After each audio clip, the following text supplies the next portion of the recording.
Hello everybody, my name is Colin Beard and today I'm going to be showing you how to build an epic hammock tower.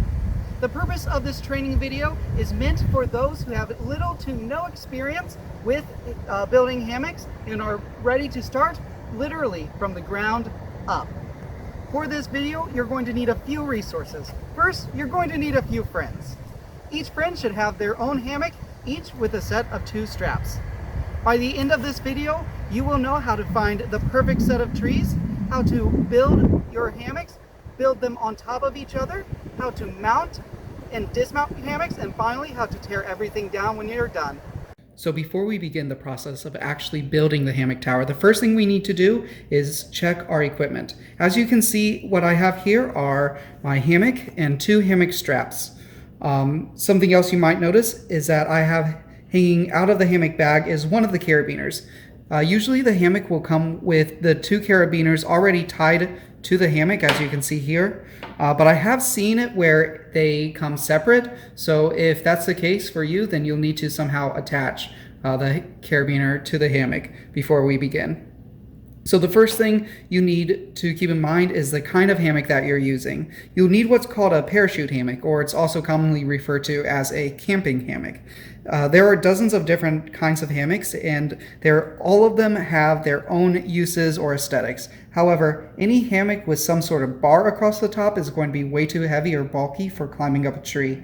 These also can be very dangerous and difficult to climb in and out of from tall heights. You also don't want a hammock that's made out of rope or fishnet because of the weight and the way that your fingers might actually get easily caught in them, or your toes might get caught in them as you're climbing up and climbing down, and that's going to also be very dangerous. So again, you need something that's called a parachute or a camping hammock.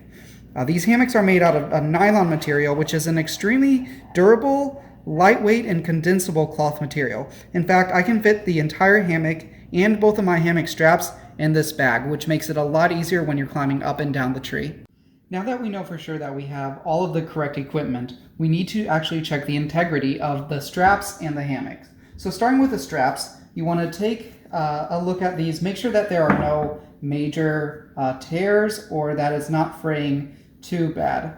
So let's see, for instance, you see there's a little bit of fraying on the on that strap there where it's sewed together, and I think, let's see, so, and also especially right here, you see that there's quite a bit of fraying there, but this isn't so bad yet. It's still being held together pretty tightly, but any worse than this here, and you might want to start looking for a new hammock strap. Though this here could be sewn back together, so I think for now it's fine, but if it gets any worse, you want to start looking for a replacement.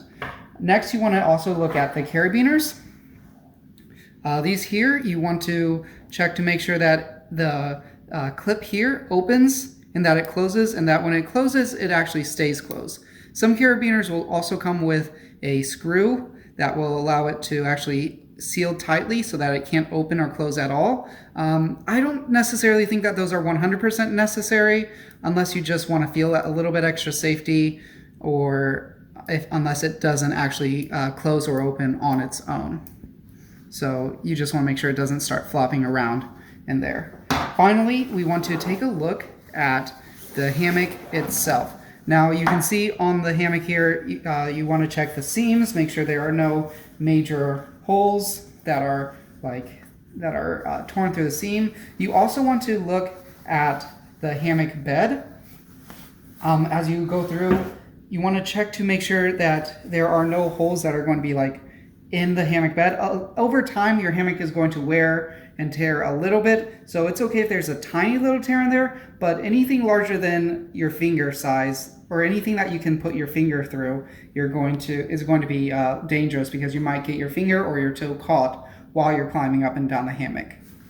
So while we're talking about hammocks and climbing safety, I should also take a moment to bring up climbing gear.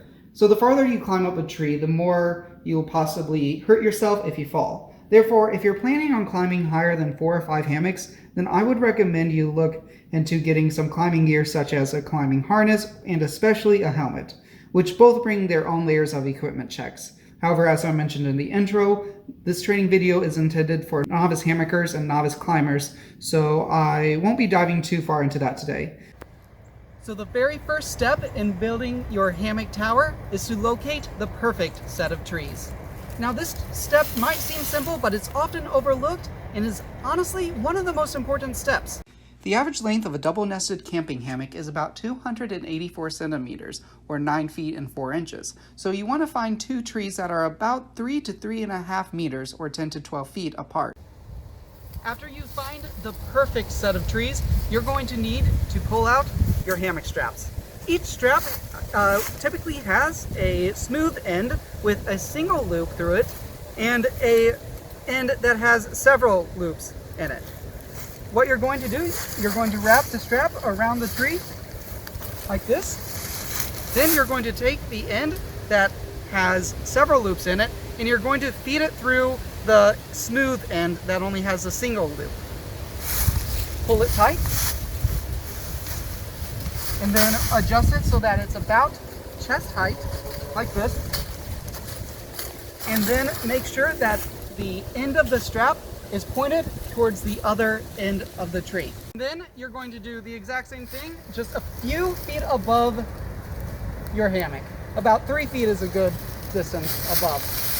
Setting up hammocks above the second one becomes a lot easier if you have people in each hammock to reduce the amount of swaying. So the next step we're going to discuss is how to mount your hammocks. From the center of the lower hammock, reach up and grab the flaps of the hammock above you.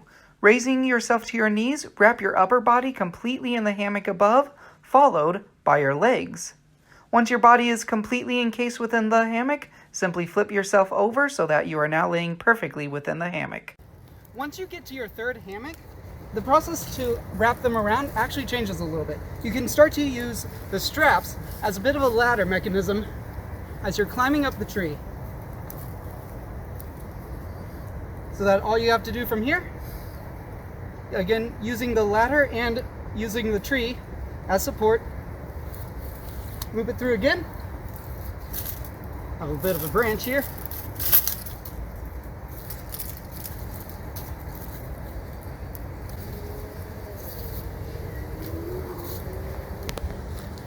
And tie it up again on this side. Then repeat the same process for the other tree. Like this end, over on this side. Then you're going to take the other hammock. You're going to strap that carabiner in here. You can pass it over to your friend. He's going to strap that end on that side. You can readjust the height as needed until it's about another 3 feet up.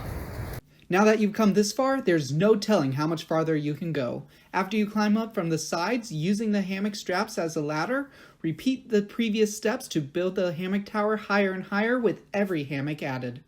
Currently, the world record for the largest hammock tower recorded in history sits at 30 occupied hammocks, reaching a total height of 25 meters tall, or about 30 feet for those of us in the States. I'd also like to take a moment to emphasize once more, if you plan on building your hammock tower beyond 3 or 4 hammocks tall, I would greatly recommend using climbing safety equipment, such as a safety belt or harness and a helmet. The higher you climb, the greater the risk of injury from falling. So you can even see the time lapse here. If you watch closely enough, the two men are building the hammock tower wearing their own makeshift safety belts around their waist, connecting where they're climbing to a rope that's connecting them to the tree to catch themselves if they slip and fall. The tallest I personally ever built a hammock tower was 6 to 7 hammocks, or about 20 feet. That alone was dangerous without being roped in, so if you plan on trying to climb higher than 4, I would recommend doing your best to stay safe. After you've all had a day of hammocking and you're all hammocked out, it's finally time to climb down and tear everything down as you go. Starting off, the person at the bottom is going to dismount and leave. They probably have the easiest one. After that, the person on above them will dismount using the same method wrap their arms around the hammock, turn around, lower one leg and then the other into the hammock below them, and then lower the rest of their body into the hammock and climb out. Repeat this process for each person until the last hammocker has safely dismounted from the tower. Then you can climb back up to the top and start to tear down. First by unhooking the carabiners, and then the straps. Repeat that process until all the hammocks are completely unhooked, and then you can pack up and head home. Thank you for watching this tutorial about how to build an epic hammock tower. Once again, thank you so much for watching this video over how to build a hammock tower. In the description below, you'll find a link to a written version of the training manual that has a few extra notes that didn't quite make it into the final cut of the video for the sake of brevity. You'll also find a quick evaluation of the manual that could help me improve it in the case I decide to recreate one of these in the future. Feel free to go through that and leave your responses in the comments section below.